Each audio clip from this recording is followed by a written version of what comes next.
भारत वो देश है जो पहले कभी सोने की चिड़िया हुआ करता था। हर देश की नजर भारत पर ही टिकी थी।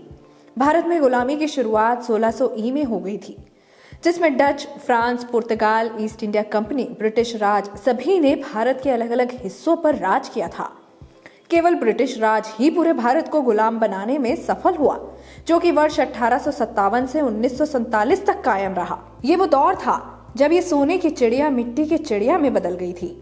अंग्रेजों ने जहां हमारे देश को तो कंगाल किया ही, साथ ही हमारी संस्कृति को भी पूरी तरह से नष्ट करने का प्रयास किया। भारत से जाते जाते भी इन्होंने भारत में अपनी संस्कृति की छाप छोड़ दी, जिसका असर आज के दौर के युवाओं पर भी बेतहाशा देखा जा सकता है।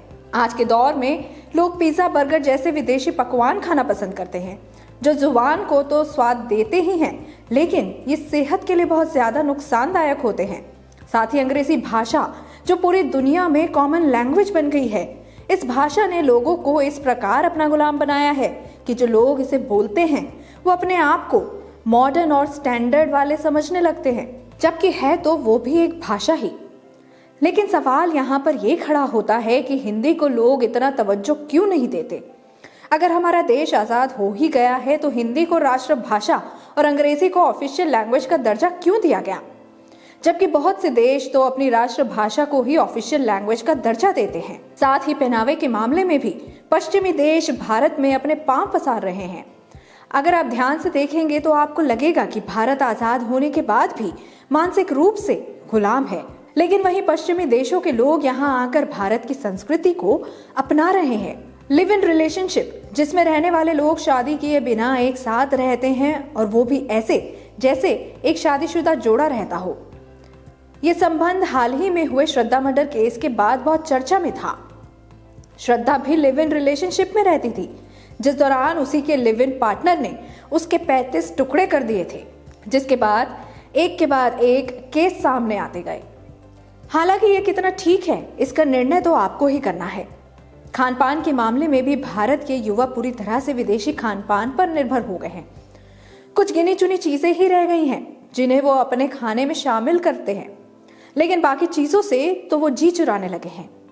मोटा अनाज, जिन्हें हेल्थ एक्सपर्ट भी स्वास्थ्य के लिए अच्छा बताते हैं, लेकिन लोगों ने इन अनाजों को अपने खाने में शामिल करना बहुत कम कर दिया है, जबकि बड़ी मात्रा में इनका निर्यात दूसरे देशों में किया जा रहा है। वर्ष 2020 से 2021 के दौरान देश ने लगभग 1,50,000 मीट्रिक टन अनाजों का निर्यात किया था, जबकि 2021 से 2022 में भारत ने लगभग 8% से ज्यादा की ग्रोथ के साथ लगभग 1,60,000 मीट्रिक टन का निर्यात किया था, जो एक साल के दौरान करीब 10,000 मीट्रिक टन बढ़ गया।